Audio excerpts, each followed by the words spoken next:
I don't want to scare you, Greg, but I'm going to give it to you straight about Jason. His body was never recovered from the lake after he drowned.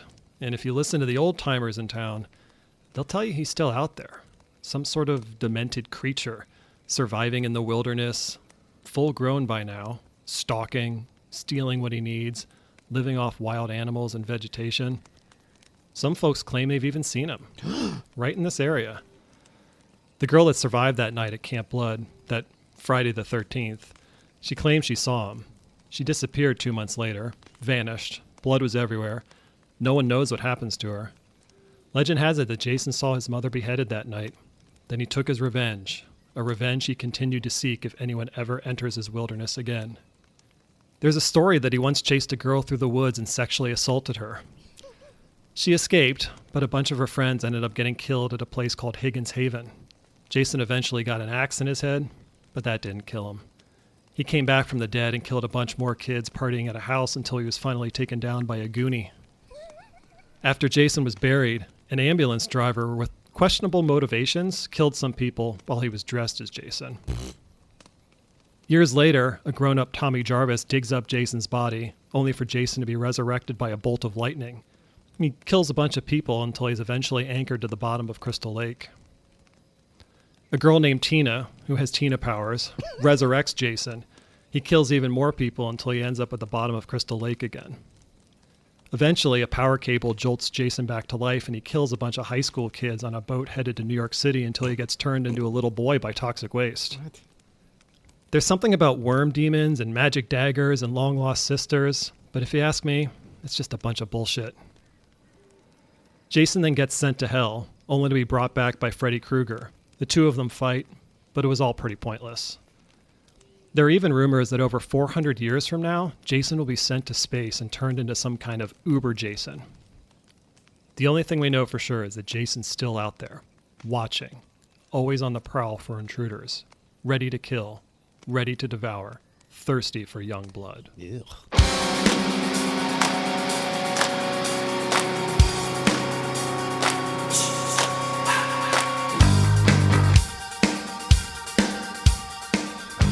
Thought we were gone, but just like Jason, we're back.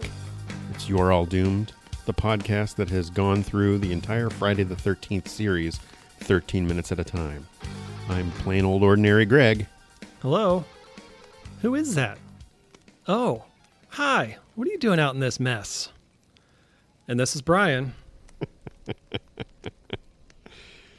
So, yeah, we're done with the 12 movies that exist as of this recording.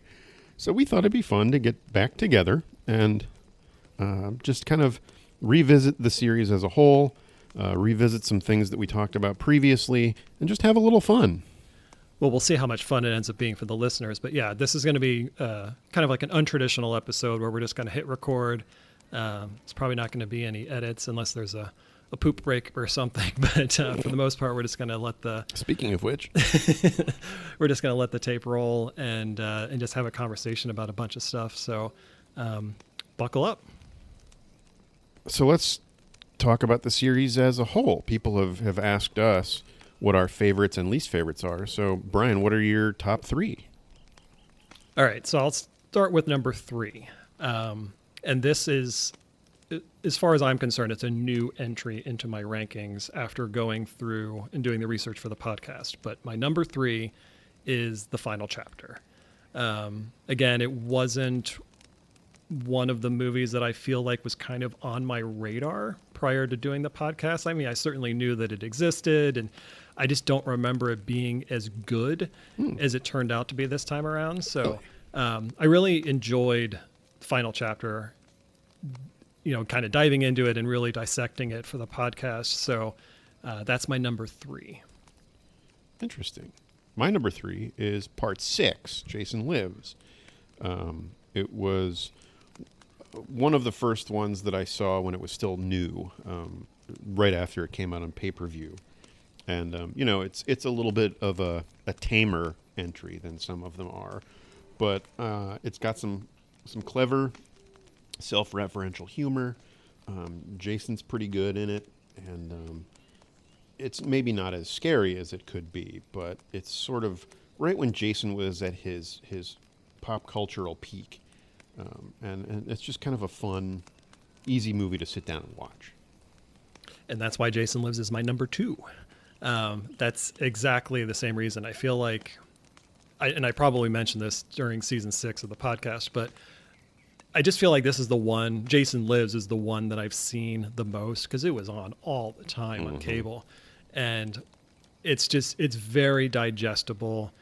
With the exception of the reboot, I feel like it's the easiest entry point. If I was going to introduce the idea of a Friday the 13th movie to someone, I'd probably start with Jason Lives because it, like you said, it's not scary, but it is kind of scary at times, and that introduces some interesting stories, and Jason is really cool in that one. So yeah, I was a little surprised that I had it so high on my list, but then again, I'm not, because I've seen it so many times and there's a reason for that. So yeah, Jason Lives is my number 2. And my number 2 is part 4, the final chapter. That's the first one I saw all the way through. I still think it is scary. Maybe not as scary as it was at the time, but it was made to be frightening, and I think it succeeded. 12-year-old me was terrified of it at the time. Jason's awesome in that one. It's what I envision when I think of Jason. I've said that before. The only reason it's not my number 1 is because of that ridiculous ending where Corey Feldman shaves his head, and that somehow, makes Jason so flabbergasted that they're able to kill him. But the effects are awesome. There are some great kills, and that's what Jason should be right there. This probably is not going to come as a surprise to you, but my number 1 is part 2. It's just classic Friday the 13th. It's the scariest. It's the one that's most grounded in reality as far as I'm concerned. It just seems like something that could really happen and something that I could really, potentially be involved in, by chance if I was at a camp, and I would believe all these things that were happening. I think the characters are really strong. We've talked over and over again about Ginny. She's a huge, reason why that movie is successful, and it's because she's a strong character. Even some of the ancillary characters that are in that movie are really good. But part 2 is just great. And I think the only thing that it doesn't have going for it in terms of a Friday the 13th movie is he's not wearing the hockey mask, obviously. But I've also mentioned that I like Jason with the sack on his head. I think he's really creepy, and it's very primal, and that kind of adds to some of the reality. Even though his appearance with the hockey mask on is awesome, and it's undeniably probably the best version of Jason, that's when you start to kind of creep into unreality of, is a guy really going to be walking around wearing a hockey mask? Probably not, but I could believe that someone would potentially be walking around with a pillowcase on his head. But yeah, part 2 is my number 1 by far. Yep, agreed wholeheartedly. It's a better movie than it got credit for, especially at the time. It's, along with part 6, I would say the smartest and most clever of any of these movies. I really like, they did have to dodge some continuity problems caused by that scene of Jason as a boy jumping out and grabbing Alice, but they incorporated that as best they could, and I thought it was really cool to continue the story with the way they did, with Jason going back and hunting Alice down, and then years later running into a new group of people. Like you say, they're all interesting characters. I didn't hate anybody in part 2, and I thought Ginny, with her ingenious plan of putting Mrs. Voorhees' sweater on, they built that up to make it believable that Jason would be stymied by her standing there looking kind of like his mother, unlike part 4 where it made no sense. Or even the reboot, where they tried the same approach. Yeah, right, with the locket. It's a fun movie. I remember, I knew Jason with the hockey mask, and then I saw part 2 and saw that at one point he'd been running around with this, sack on his head, and I thought that was a really cool, evolution of the character, sort of like how, like Megatron became Galvatron, almost like we saw an earlier primal version of this guy who would grow into this iconic, horror character, and I just thought it was really neat that he didn't always look the same. Yeah, it's a great movie. It's still very good at being creepy and scary. Some of the kills aren't as awesome as they could be, but I didn't care. I just thought it was such a great horror movie, great slasher movie. All right, so rather than trying to rank all 12 movies, which I think would just get really arbitrary in the middle, I think what we should do next is just do the bottom 3. So our least favorite Friday the 13th movies. And you can go first. So what? That would make this my 10th favorite movie. Right. My third least favorite is Part 7, The New Blood. I loved it the first time I saw it. It certainly has some things that make it a good Friday the 13th. Some great kills, albeit heavily edited. I think I would like this movie a lot more if it had been allowed to show its kills a little bit more fully. Jason is cool looking. Kane Hodder, it introduced Kane Hodder to the series, so it certainly has some elements about it that I like. But overall, I find it so tedious with all the running inside and outside and out to the woods and back in the woods, and then people who weren't in the woods are suddenly in the woods, and there are not many characters that I give two shits about in that movie. So overall, I find it a little bit of a chore, which is too bad because I think highly of a lot of the people that were involved in it. Beekler certainly seemed like a cool guy. Rest in peace. And I think that everybody tried their best with the very limited time they had to make that movie, and a lot of what could have made it good was taken out of their control. But it's just kind of a mess. That's fair, and you might be hearing more about it in a second. But my third to least favorite movie is Jason X. Despite it being entertaining for what it is, which you can define that however you want. Of course. I don't know. It's obviously a departure from what a Friday the 13th movie should be. And so therefore it's just hard to accept it as part of the canon and the mythology of Friday the 13th. It's a cheesy sci-fi movie with a monster killer that's just branded as Friday the 13th. Mm-hmm. There's just very, very little carryover with the story or anything like that. So, it's fine enough. I did enjoy watching it this time around for the podcast, but it's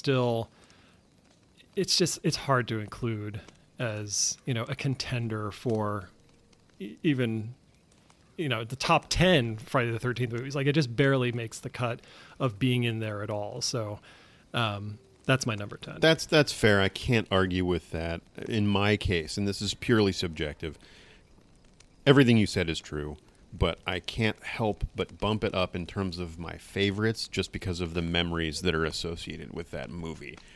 That's not any reflection on the quality of the movie itself, or as a Friday the 13th movie.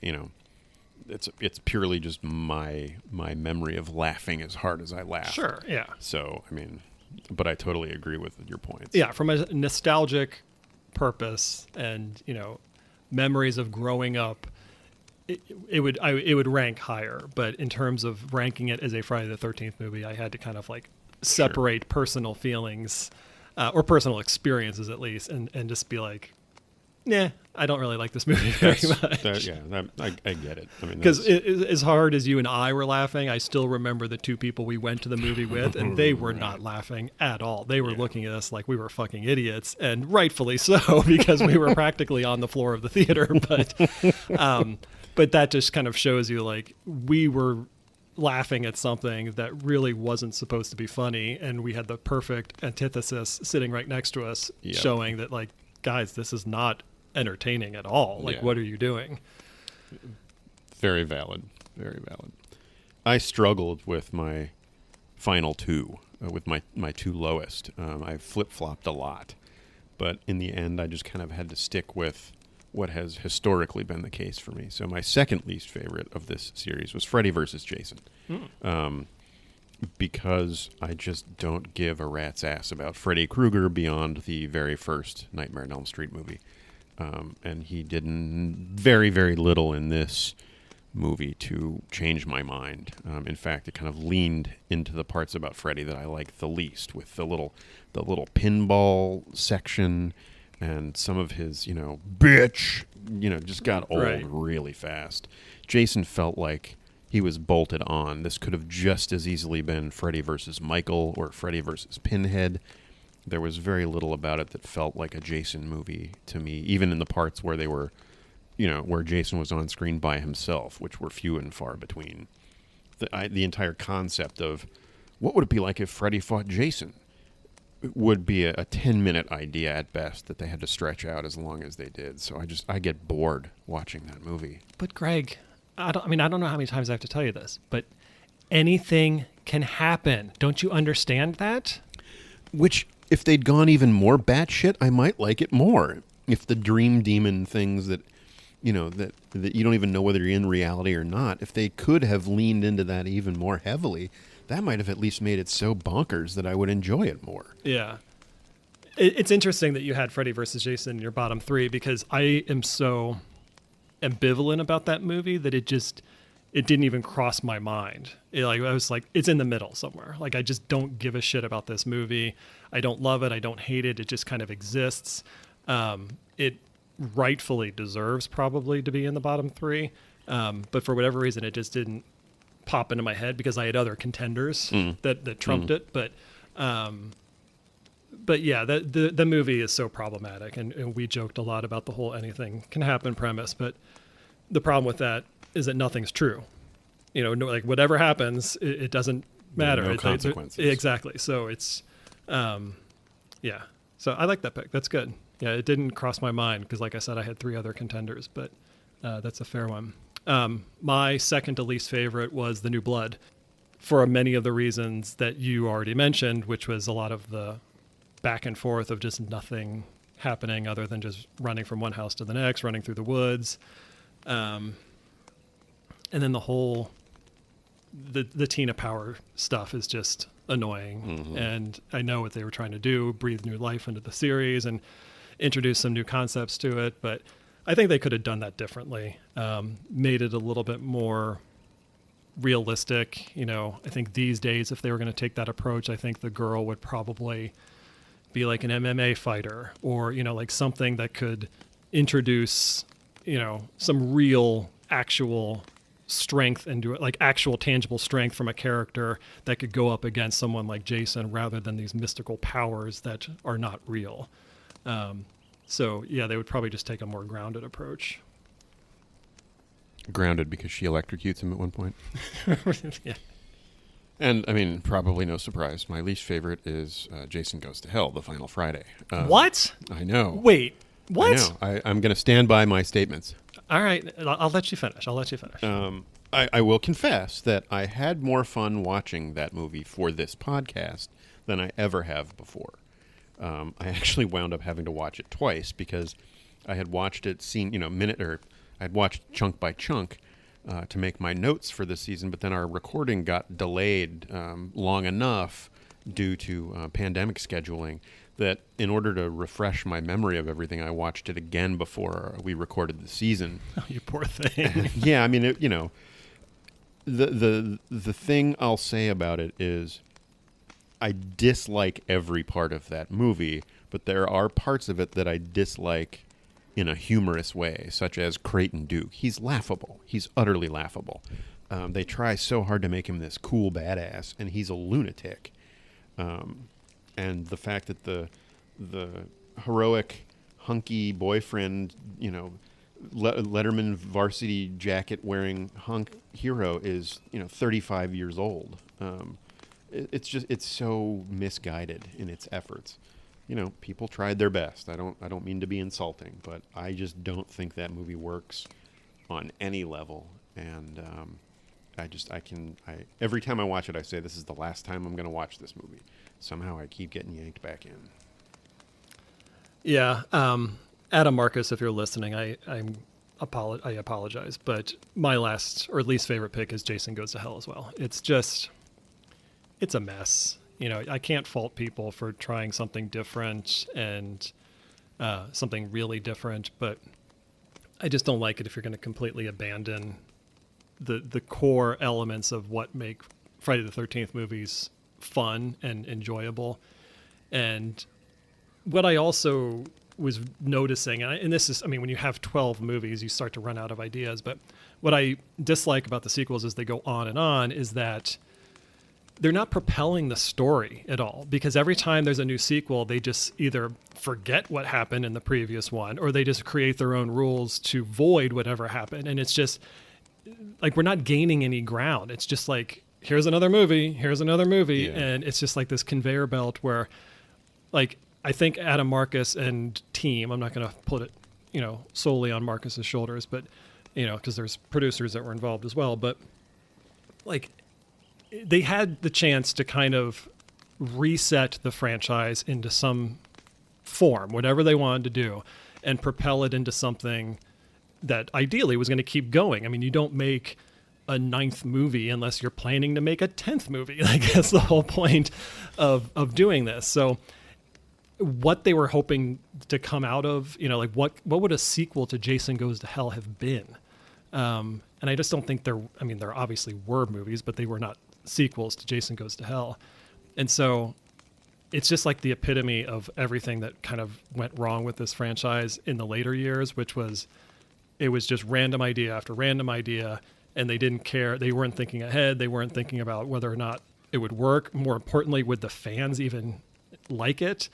I find it really hard to believe that the people involved with Jason Goes to Hell were sitting in a room somewhere nodding their heads proudly like, oh, the fans are going to love this shit. There's just no way. Yeah, I mean, you're right. They had to know. They were in almost. I hate to say they were intentionally taking a shit, because, like you said, Adam Marcus and his team were trying something different. Fair enough. I feel like there were people involved who wanted to purposely avoid the things that made Jason popular, and I mean, this is entirely supposition on my part. I have no data to back this up, but people bemoan the fact that the slasher franchise died off in the early 90s and would have vanished almost entirely if Scream hadn't revived it in 1996. But I would say that Jason Goes to Hell helped kill the slasher genre. It was one of the last ones that was made, and if it had been a big, successful, scary hit, it might have reinvigorated things before the need for Scream came along. Mm-hmm. So let's return to something a little bit more positive. What's your favorite version of Jason? I went back and forth on this a lot, because there's different things that I like about each Jason from each movie, even the movies that I don't like. But the version I went with as my favorite Jason was Final Chapter Jason. He is just really kind of brutal in this movie. He's very relentless. He's bursting through doors. He doesn't really let anyone slow him down. I think he looks pretty cool. He's one of my favorite hockey mask clad versions of Jason. But I just liked how, everything about him in this one. We all know that he gets, from an appearance standpoint, starts to look pretty ridiculous as the series goes on. Here, he still looks like he could just be a crazy woodsman wearing a hockey mask going around killing people, so I believe it.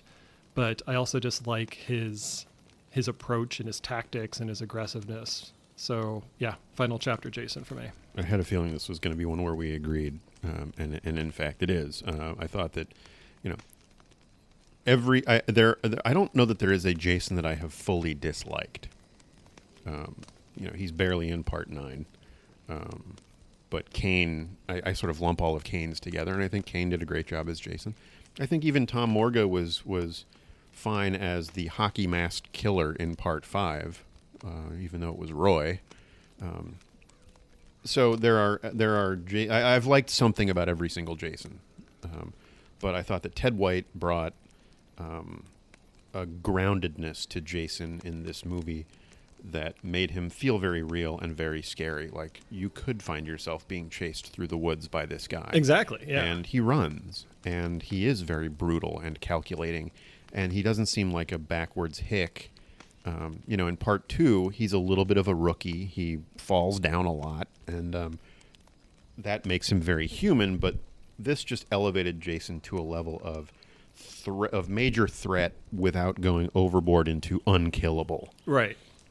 So I really like that movie, and part of it is that I think Ted White's a professional guy. He worked stunts for many, many years, and even though he had no interest in that role or that character, he did his job to the best of his ability. He stuck up for the actors in a lot of scenes, and it's what I've said it a million times. It's what I picture when I think of Jason. And you kind of already hinted this with the unkillable aspect, but he gets killed. Like, he dies. He's an actual, person who gets killed and then gets resurrected 2 movies later. But yeah, he's still in that sweet spot of being a realistic, highly probable someone that you could run into in the woods on a really bad night. Tough as nails. Right. He takes some serious damage. He gets his hand carved in half at one point. Yeah. But he's maniacally strong, but he's still vulnerable to, a machete through the head. So let's move on to a more charming topic. What are your top 3 favorite kills in the franchise? I mean, there are. I went with the true definition of favorite. I don't think these are the best or the most famous or the most noteworthy, but they're the ones that, as I explain, are the ones that I just find really cool.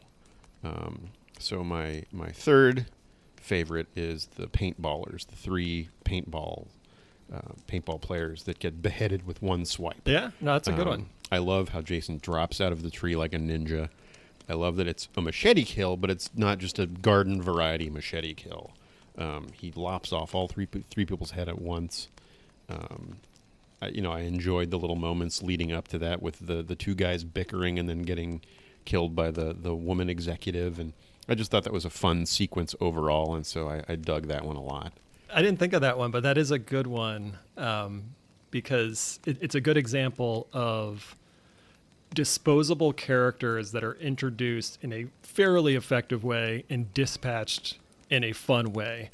And it's enough that it's an enjoyable little chunk of the movie where you get something like the hitchhiker in what was the banana kill? Oh, in the final chapter, yeah. Right. Like, that was just so unnecessary and just thrown in, and it just didn't feel like it belonged there. But I do like your pick of the paintballers, because there is a little bit of build-up with these characters, and you learn that they're just kind of like these dorky, kind of obnoxious people, and then Jason's like, you know what? Get the fuck out of my woods, and just kind of takes care of them. I like that pick. It's probably cheating to lump all 3 in one, but no, that's fine. He did, so I figured. My second favorite kill of the series is Vera from part 3 with the spear gun. I just saw that movie again recently, and it was as awesome as it always is. I love the sound editing for that with the thunk. And, it's an iconic kill because it's the first one he does with the hockey mask.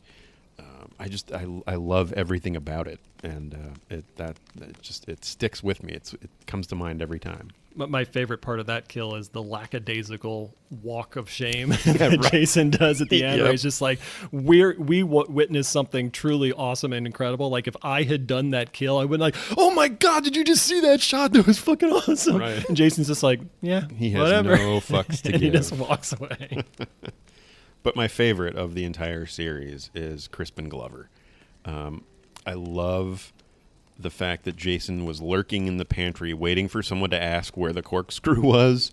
And so when, Ted, where's the damn corkscrew? And he just thunks it into Jimmy's hand. And then the brutal hit with the cleaver in the face was shocking. And then the fact that he pinned Jimmy up in the doorway and tears him down later. It's just unbelievably brutal, and is the one time I think Jason is really relishing what he's doing. He's not just dispatching people as quickly as he can. He's punishing these people. Right. Those are 3 excellent picks, and I'm happy to say that there's absolutely no crossover with my Oh, good. picks. Yeah, Nice. for once. Lay it on me. All right, so my number 3 is Mark from Part 2, Oh, the all right. wheelchair kill, because there's some layers to it, or some steps, depending on how you want to. Aw. But he obviously gets just absolutely leveled in the face with the machete, and then if that wasn't enough, it sends him rolling backward down this massive staircase. I really want to go to this filming location to see if that staircase exists, because it just looked like it was hundreds of steps. But that's just the overkill of the whole thing, of just watching him just go down the stairs. It's mean as hell. It is. It's mean really as hell. brutal, because it's like, why did you have to pick on Mark? I do like that kill a lot, and I like how balls to the wall it is. The only thing that keeps it from being one of my favorites is it's a little bit garbled with the staging, where the camera is coming up behind Mark, so you think Jason is stalking him from the back, but then Mark takes the hit to the face, and there's no way he wouldn't have seen Jason there. So it's a great kill for sure, but there are just little things about it that I feel like it was a little bit lazy. Yeah, execution wise, well, forgive the expression, but execution wise, it doesn't work. But the concept of the kill is effective. Absolutely. So my next 2 are, I kind of consider these the pucker up syndrome, where it happens and you just can't help but kind of like clench your butt cheeks and be like, oh God, that hurt. That's what you're puckering? Okay. It's just an expression. But so my number 2 is Eddie from A New Beginning. He's the one that has the belt wrapped around his head and just twisted until his skull crushes. Like, that's awful. It's one of those things where he has no chance to fight back. He's pinned up to the back, or he's pinned up to the tree with his back against the tree. Jason, well, it's not Jason, it's Roy, but is behind him, twisting. And so, like, Eddie has no chance. There's and nothing he just can has do. That's to a wait good until point. and then the snapping of I don't remember if it's the stick or the actual belt that snaps, but like the tension is just so taut that something breaks at the end. And it's like, he just kept twisting and twisting and twisting. Nice. So that's pretty brutal. And then my first one, which shouldn't be a surprise to some people, is Judy from The New Blood, the sleeping bag kill. Right. It helps to know that it was edited down into a better kill.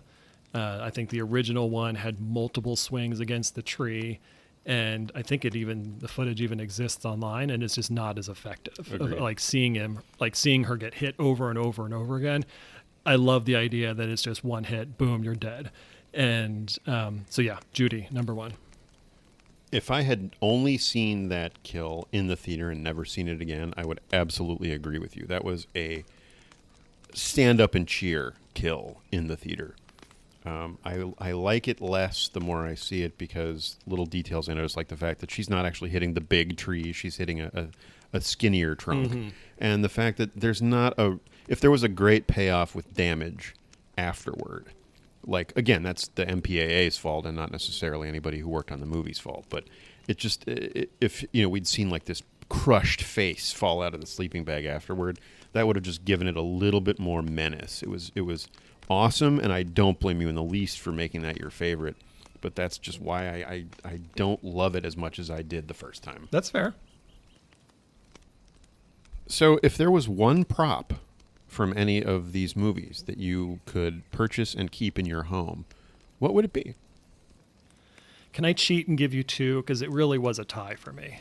You can cheat and give me 2 because I struggled. I have 3. Okay. Yeah. So I won't go into tons of detail because it's pretty self-explanatory. But my 2 picks, because I couldn't decide, would be the hockey mask from Part 3, just because of its cultural significance. It's not the best hockey mask that Jason wears. It's not my favorite appearance or look of Jason in any of the franchise. But just to be able to say, like, hey, this is the hockey mask that Jason took from Shelley and put on for the first time, I think that's pretty cool.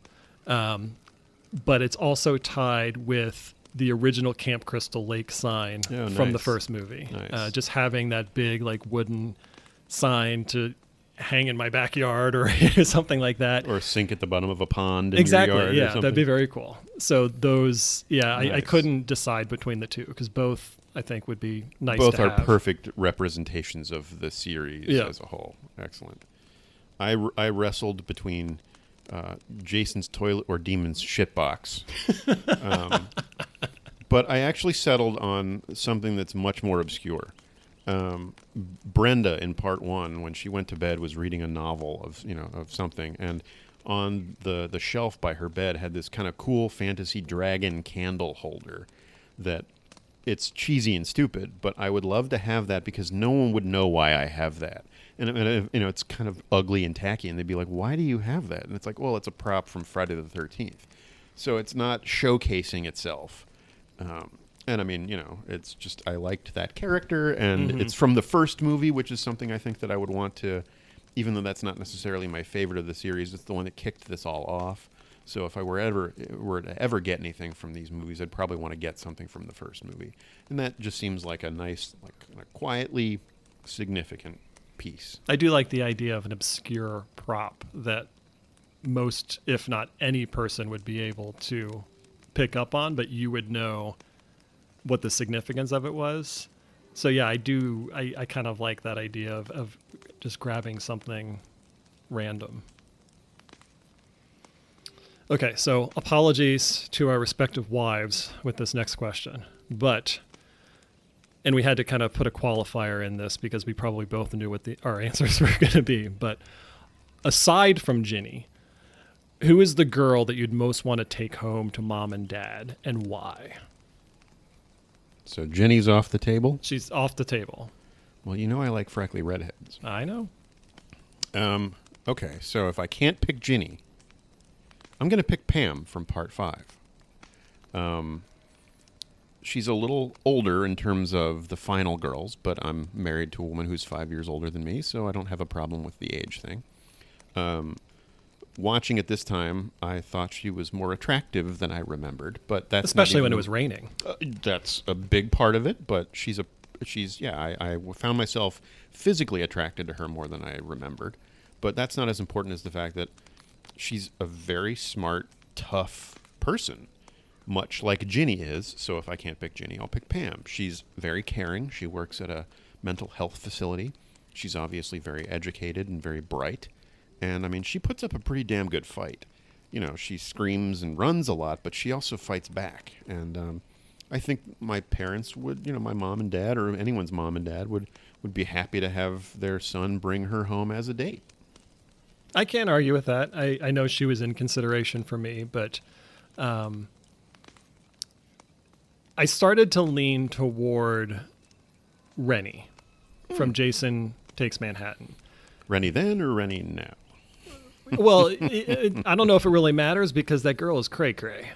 So, that was what kind of knocked her off the list. I understand she had some, emotional problems, and I hope she eventually got some help. But at the time of Jason Takes Manhattan, I think that would have been a little bit too much for me to take on as a relationship. So who I actually went with is Vicky from Jason Goes to Hell, the waitress, who was on Kate and Alley. Oh, the tough, badass waitress. The Kate and Alley girl. Good call. And West Wing. Good call. I'm a fan of redheads, but she was a tough redhead. She put up a major fight against not Jason. And I think she was wielding a shotgun at one point. Yep. So, like a boss. Yeah. Plus, she looked really cute in a gingham waitress outfit. So, okay, leave that at home, Brian. But so it was a tough call. There was, again, it was someone I wanted to take home to mom and dad. There were, some naughty girls in the franchise that would probably be more fun, for a date or two. But not. She seemed like kind of a wildcat. Well, yeah, but she also wasn't afraid to clean up blood off the carpet. Well, so that could be useful if there are bodily fluids all over the place. Along those lines, who is your favorite overall character from the series? Okay, so I kind of cheated here, and I'll just kind of do like a rapid fire list of some people, but I'm going to settle on one in the end. The first one is Sandy the waitress from the original Friday the 13th.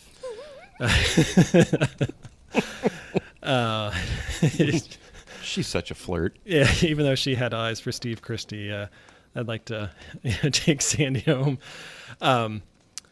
There was Demon from A New Beginning, who is just obviously awesome. I had Pam on there. Oh, really? Nice. And the 3.0 version of Jason, or the 3.0 version of Tommy Jarvis from Jason Lives. The Tom Matthews version? Right. Okay. But of course I went with Ginny. And it, looks aside, I really think she is the strongest character in the franchise. She has a good motivation. She is strong, which is not something you often see from female characters in these movies.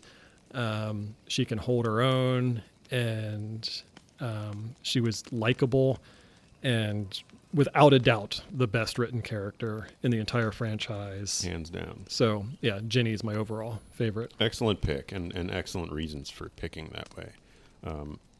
Had I taken this more seriously, I probably would have wound up there too. I tended to lean for this with two characters, and I bounced back and forth between them. Two characters who just make me smile every time they're on screen. And I almost went with Court from Part 6. Yep.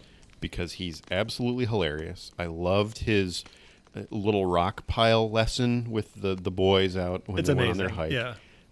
He seems like a good guy. He seems like a party guy.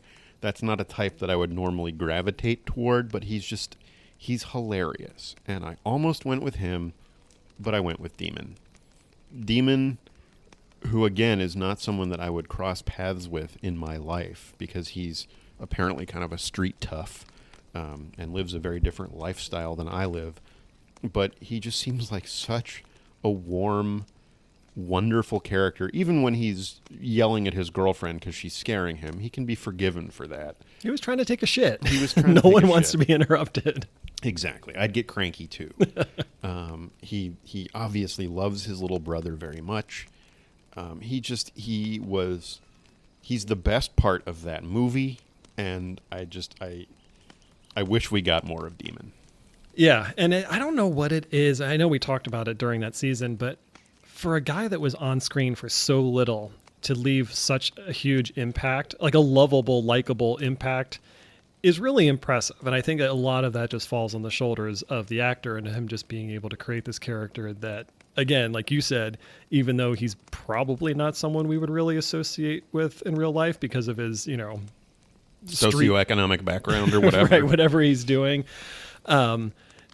He just still seemed like someone I'm like, you know what, I want to give this guy a chance. Like, maybe we could hang out. He seems like the kind of guy that, if I went into a convenience store in the middle of the night and Demon was there buying some snacks, he seems like the kind of guy who, initially you're like, oh, is this guy going to be trouble? He's in leather clothes. He's out late at night, but he would hold the door for you, or you would hold the door for him, and he'd be like, oh, thanks, man. And you'd have a pleasant interaction with him and immediately know that this is a good guy. He might, be in circumstances that are different from mine, but he just seems like a decent person, and we'd probably even wind up sharing a laugh somehow. And you'd come away from that. You'd never see him again, but you'd often think back to that one cool guy in the store that one time. He was awesome. I had a very similar defense of Demon, which was like, he's the guy that you go to high school with who's just the dick. He's like pushing kids in the hallway and he's just mouthing off in class and no one wants to be around him. But then like you just happen to ride the same school bus home with him and he's sitting in the back by himself because no one really wants to hang out with him or be with him. And the truth is he's maybe even a little lonely because he is such a dick. But if you went back and sat next to him, or maybe you were forced to sit next to him because the bus was crowded and you just started talking to him, you'd realize like, he is kind of a dick because he goes around the hall pushing people. But if you just talk to him, he's a nice guy. And like, we actually might have some common interests and, might want to hang out with him. So there's a flip side to the character coin, Greg. And that is, who is your least favorite character in the franchise? Rick Bombay. I thought of him immediately, and like I said, I just recently watched Part 3 again, and all of us were aghast at what a terrible asshole Rick is. That's not the fault of Paul Kratka, the actor. He did the best with what he could, and in fact, it's a little bit admirable that he was able to make Rick seem as nice as he did in the movie, because the things he says and the things he does are so toxic and awful that I am so grateful Jason crushed his head. He sucks. He's so manipulative. He's so whiny and just a shithead from top to bottom. There's nothing redeemable about that character. That's a really good pick, because I don't think he was really designed to be unlikable.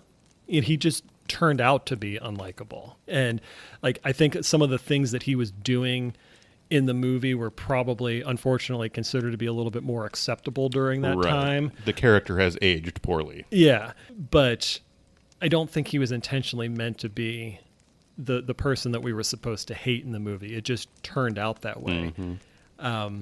So that's a very good pick, and I like how quickly you answered it. There was no hesitation at all. So I, again, kind of went back and forth. Very, very close second was Creighton Duke. He's just obnoxious, over the top, just completely unrealistic and not like anyone you would ever encounter in the real world. And all the things that he thought were cool and like character elements that, you know, were supposed to be like, oh man, this guy's awesome, just made him look even worse than he actually was. So like Creighton Duke just fucking sucks. But my least favorite character is actually Dr. Cruz, because he's just such a despicable person and he's taking advantage of Tina. But unfortunately he, impartially because of, you know, editing purposes, but he just doesn't meet a satisfying end. So we don't get that nice conclusion, because Dr. Cruz was supposed to be a bad guy and we were supposed to hate this guy. He was truly an evil character. Yeah, and so like they were building him up into someone where it's like, oh, he's going through the wood chipper or something, but he just gets like a really edited down kill, and it was very unsatisfying. That's He's by interesting. far my least favorite. That's interesting, and I like that you were able to tie the weakness of his kill into why you don't like him. Yeah, he sucked. I mean, he was... I love that actor a lot, but yeah, he's a total dickhead. And the fact that he used Mrs. Jarvis or Mrs. Shepard as a human shield against Jason just makes him absolutely loathsome. Yeah, yep. So most of these questions we prepared in advance and gave each other time to think about our answers, but we also wanted to come and surprise each other with a question. My question for you is, do you think Jason has a social security number? He must, right? I would think so. Because you get it when you're born. Right. So he would have gotten the card in the mail at some point. The question is, where was it addressed to? And whether he has the card or not, he's got a number. So Or does he carry it with him? like, is the IRS going to come after Jason for not filing a return at some point? I do like the idea of Jason, like in his shack, despite all the chaos and shambles in there, that he's got this nice little organized filing cabinet with all of his personal files. Personal dossier. Yeah. He's like, I got to keep track of my taxes. Yeah, I would imagine he has it, but I don't really see him needing to utilize it in his day-to-day life. I doubt he even knows what it is. Right. Okay, so my question's a little bit more involved and it's going to require some thought. So I was thinking, I'll ask you the question, I'll give you my answer, and then I'll buy you some time to think about what your answer is going to be. Okay, so if you could introduce Jason into an existing movie franchise or even just a singular movie, or place characters from an existing movie into the Friday the 13th universe, what would you pick? So my pick was Predator. Okay. Because you've got this group of hunters in the woods trying to track down this thing.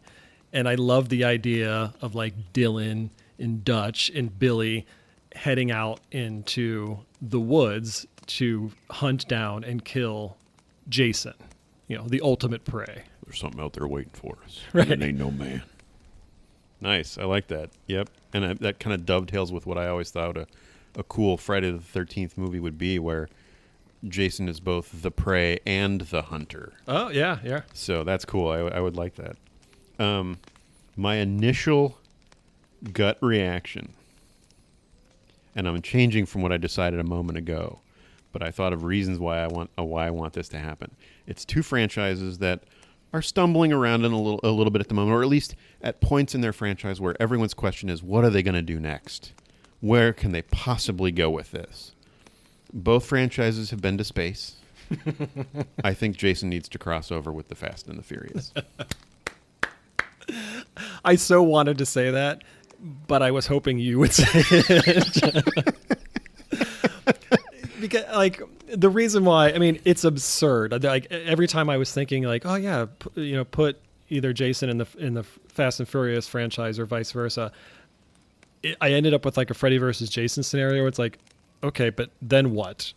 like, why is Jason in the Fast and Furious franchise, and what is he going to do there? But see, I don't think we need a why. I think that's the biggest problem with Freddy versus Jason is they spent so much time on why. I think it would just be awesome if the crew, the family, was in the middle of a big thing, and then all of a sudden, Jason's there and like fucking shit up for either the bad guys or the crew. You know, they can introduce a couple of new ancillary members that are driving around and get killed by Jason. So then Dom has to, fight Jason at the end or something. I mean, it just... Greg, the family is fast and Jason is furious. What could we do with that? Oh. I love that. Yeah. the less you explain it, the better. Like, oh, Jason Voorhees is part of the Fast and Furious franchise? Yep. Why? Doesn't matter. Or the other way around. They're just in his movie. Like, suddenly they screech into the campground in their cars, and this is where we're going to hide out for the time. They're all driving, like, off-road vehicles in the woods. Or VW bugs. Right.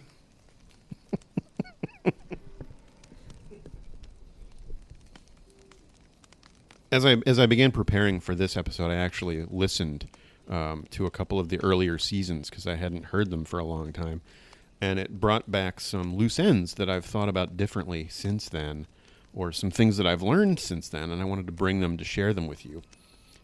In season 1, we were talking about Alice using a bat for self-defense against Mrs. Voorhees, and debated whether or not that was a useful tool for such a situation. And we kind of landed on, it's not bad, but the person can grab it and take it away from you. But I've since learned an interesting trick. When you're using a bat for self-defense, if you put a sock over it, the person will grab it, but the sock will slip right off, giving you a free shot. Nice. And I actually tried this because we have a bat in our bedroom for that very reason. You tried this? And I put a sock on the end of it, and I didn't swing it. Wait, you put a sock on the end of the bat? Yeah, on the bat. Okay, just making sure. And I was wearing a sock over my Right. junk at the time. But I had, I lightly swung it at my wife so that she could easily grab it, and the sock popped right off. So that's kind of awesome. It's kind of awesome. But you only get one shot. Like, what are you going to stop and like pick up the sock and put it back on again? No, but I mean, once they're so surprised that their hand has come away without the bat that you can smack them in the head. Yeah, they go down, and then that you can keep enough. On hitting. Yeah. So I think one free shot is all you need. I like that. You also asked me in season 1 if I thought that Pam Voorhees was ahead of her time in terms of empowering women. My instinctive answer was no, and I stand by that. But because I was not prepared for that question, I've thought about it more since then. And my answer at the time was that I thought that because of what she was doing was negative, that's not an appropriate, representation of empowering women. But I actually think it's different than that. I stand by no, but I think it's because Pamela Voorhees' entire identity is subsumed by the men in her life.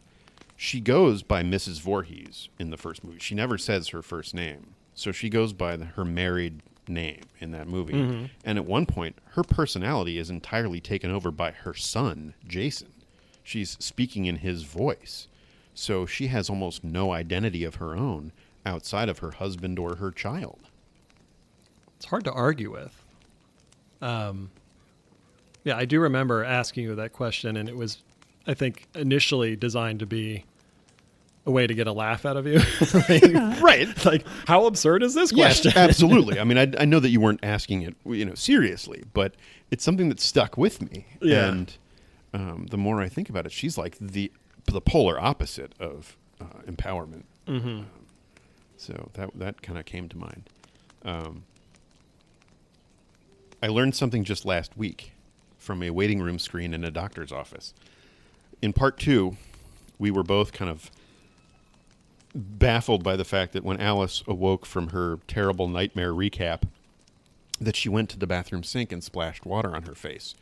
And, both of us said, well, we never washed our faces when waking up or, whatever. But it turns out that splashing cold water on your face activates a nerve in your body that lowers your heartbeat and blood pressure. It's an instinctive response to being submersed in water. So they actually recommend it. If you're having a panic attack, splash cold water on your face, and your body will draw the blood deeper into your core to protect your organs, and it does calm you down. So the next time you're freaking out about something, give it a try.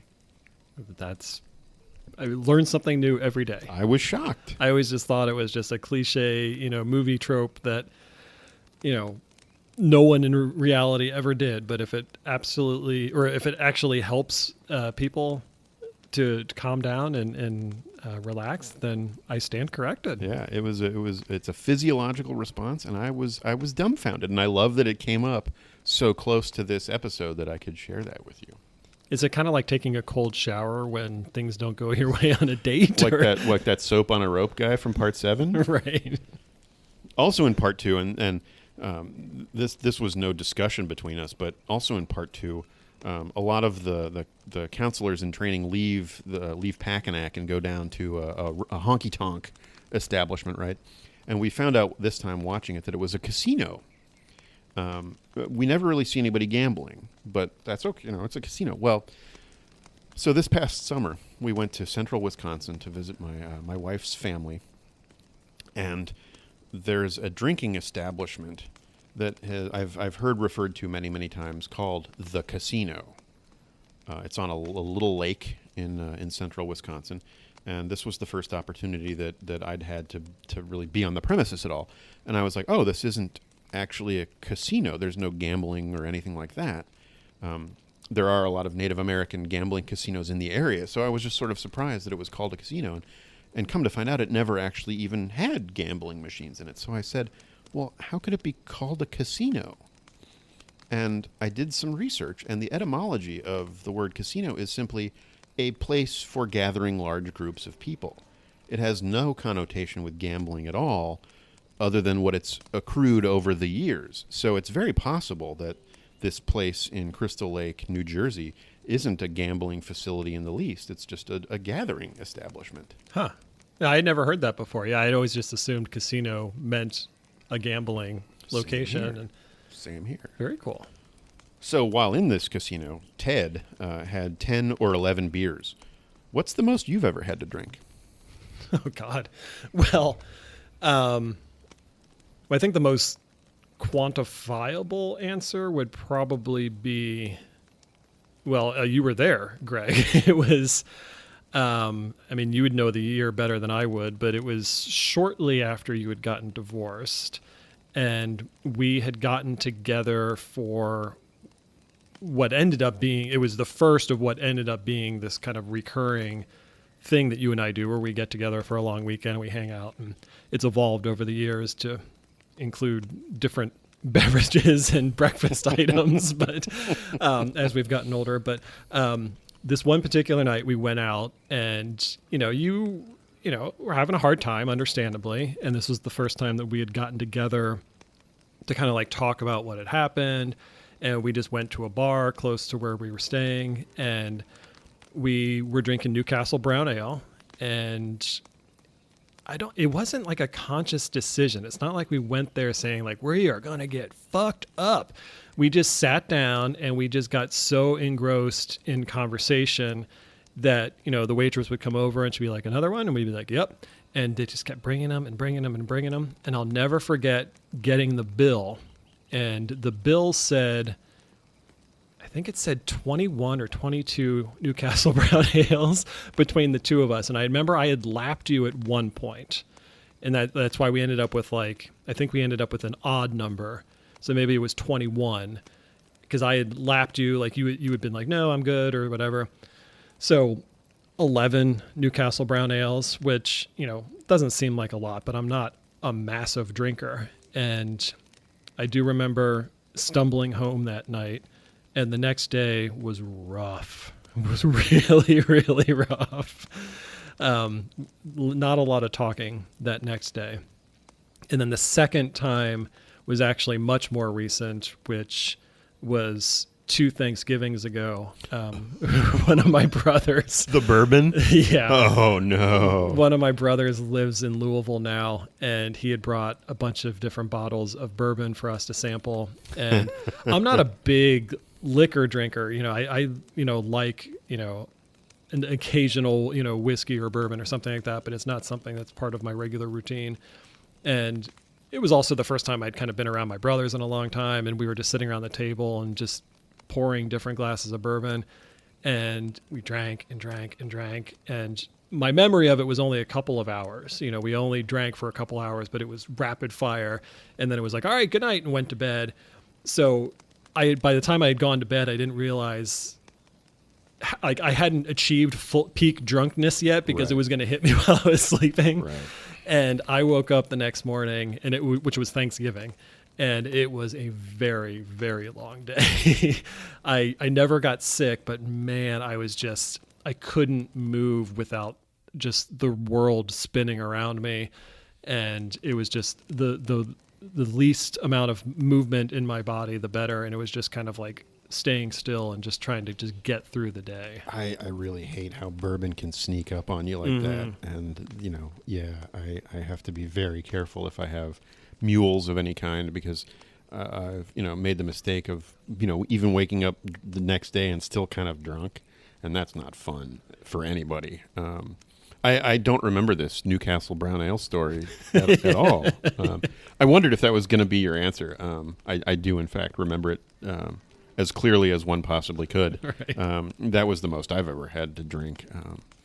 It was early 2005 when that happened, and kind of going over the details of the end of my first marriage, and it was a good bonding session, and it's a story that we have referred to many times over the years. I believe that we went to see Date Movie the next day. Right. I think it was just like we wanted to get out and see a movie, and it just happened to be the one that we picked. It wasn't because we wanted to see it. Correct. And I remember absolutely nothing about that movie. I wanted to just sleep and die. Right. One honorable mention, which I'll just mention really quickly, is one of my buddies from college. I was the best man in his wedding, and I had recently gotten into drinking wine. I was very, very new at it, and it was the same kind of thing where I just didn't realize how it could sneak up on you. Like with beer, unless you're like shotgunning the beer, you can measure your reaction to it after every beer, and you're like, no, I don't need another one, or yeah, I can do another one.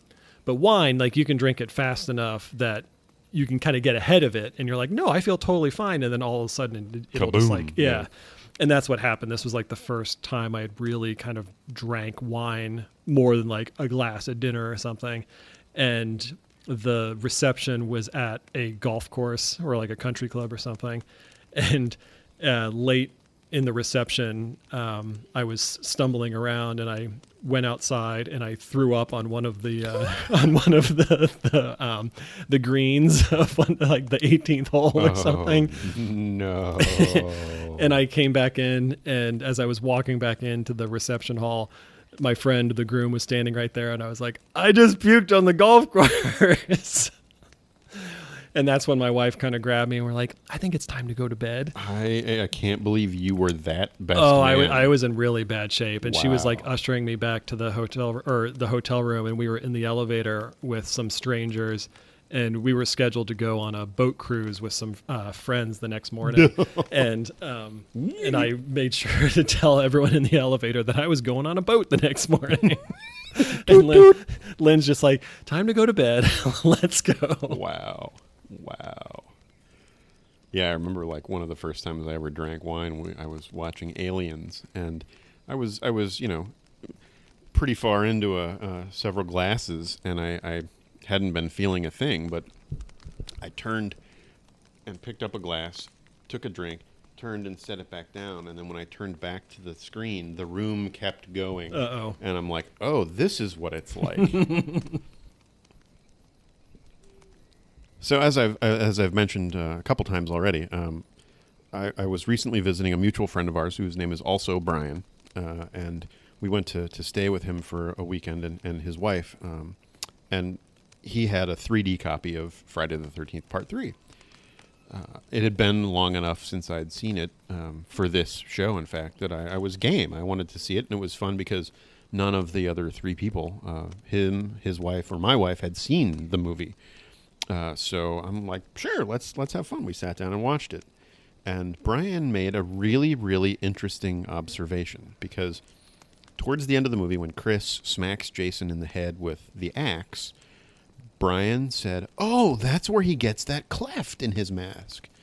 So this is a guy who's not a big Friday the 13th fan, but that was iconic enough of a piece of damage to Jason's mask that he was interested to see that this is where that damage came from. Yeah. And then he made this really interesting observation that, does that mean that Chris has done the most lasting damage to Jason?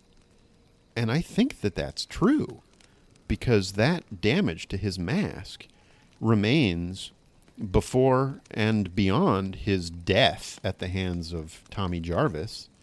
So, who would arguably, be said to have killed Jason, but that damage to Jason's mask persisted until the end of Part 7. So, but that's cosmetic damage. oh, absolutely. But as far as we know, and there's no way to prove this, but as far as we know, Jason had 2 functioning eyes through 4 movies until he fell on the machete and it went through his head, and then he had 1 eye. So that's pretty lasting damage. Oh, absolutely it is. But the cleft in his mask happened before his eye got gouged out and lasted. Oh, I see long. I see what you mean. It happened So before. it is cosmetic, but maybe I should say made the most permanent mark on Jason. Gotcha. And I thought that was kind of cool. Yeah. For a somewhat forgettable final girl to have put such a noteworthy mark on Jason was interesting. Yeah, I was looking at it more from a severity standpoint, but I see what you mean. Yes, in terms of longevity, yeah, you're right. That's the mark. The other thing that Brian and I did while I was visiting him was revisit the story that you told during the reboot of hiking through the woods with some friends in high school. Oh, yes. And coming across the ramshackle building. Tell me everything. Yes. Just before you get started, part of me hopes that my memory is not totally off base, but on the other hand, I hope his version is just far worse from what I remember. I've just blocked so much of it out. So Okay. yeah, please continue. I'm going to send you a text, but don't look at it yet. Okay. Okay, so it's a key piece of the story. So, yeah, to briefly recap, you told a story of you and Brian. So it was 2 guys named Brian hiking through the woods with 2 female classmates. And you came across this old ramshackle building that you think may have been called Daniel Boone's Smoke Shack or something like that. And one of the girls took an item from this abandoned structure. And shortly thereafter had some sort of episode back in school where she had to be taken out of the class for some sort of emotional breakdown. I then questioned if it was the same girl who, a year or so after high school, died tragically. And you said yes. Which I believe I was wrong about. But, Okay. but I'll let you go on. So I brought this up to the other Brian. And his eyes immediately opened wide, so I knew he could tell what I was talking about. And I said, let me tell you my co-host Brian's version of this story and see what you think matches up. So I went through the story as you told it to me. And he confirmed a lot of details and disputed a couple of other details. Okay. He absolutely remembers walking through the woods with those 2 girls. He absolutely remembers finding this ramshackle building. His memory, the girls were naked. You had described it sort of like the house from the Blair Witch Project, and he thought it was much less of a real structure. Which I knew. Yeah. That was more for illustrative purposes. Yes, but and that's what I explained. It was rubble. Yeah.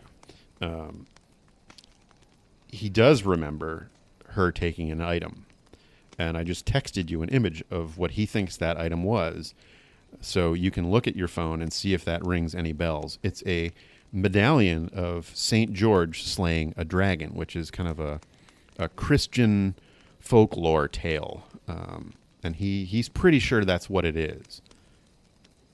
All right, so I'm looking at it now. It does not ring a bell like it immediately, but it's not something where I'm looking at it and going, that wasn't it.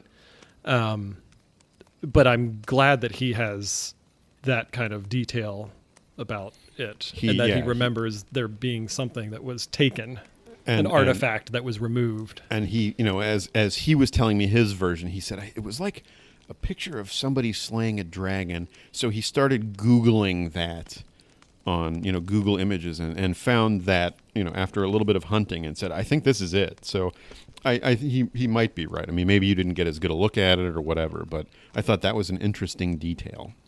Well, especially when you think about why would that be there, right? And how long it had been there, right? And what the significance of it was, right? But, it could be creepy, it could be innocuous, right? I like that it's this little iconographic depiction of something from history. He verified that the girl had an emotional breakdown, but it was in fact the other girl, which I remembered after listening to it. Yeah, I realized it wasn't the same person. So this event, he remarked on like how much he agreed with your hazy memory of this and almost like a dreamlike quality to it. And we listened to you tell we after we got back to his house, we listened to that segment of the episode, and both he and his wife were like, "Wow, that was really well told," and I totally remember it with the same quality.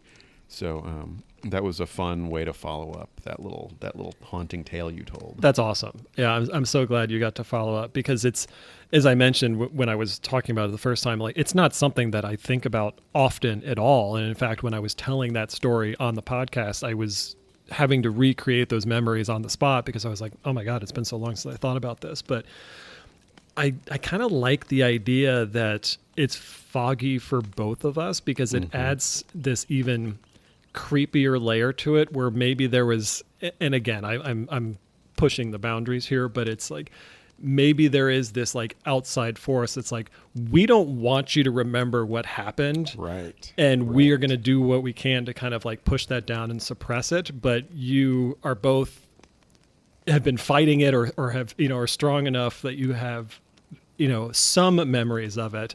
Not enough to piece it together exactly and be able to tell people, the exact location to go back to and verify this stuff, but like just enough pieces that you can kind of tell a story. So the fact that those two things, supported each other, I'm very happy to hear that. Yeah, and it was fun because he clearly hadn't thought about it since 30 years ago or whatever. And there's the voice in our head that comes up every couple of months that tells us not to think about it. So I'm not surprised. Like Venom? Don't think about that house.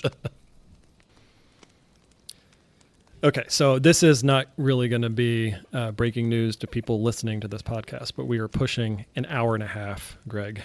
And we are basically halfway through the content that we have set aside for this. So I will just throw this out there to cover our asses, but I may cut this episode up into two different episodes, at least two different episodes, or we may just release this as one monster episode. But I just want to throw that disclaimer out there as basically as a reminder to me as I'm listening back to this, but also just letting people know that we are aware of how long this episode is going.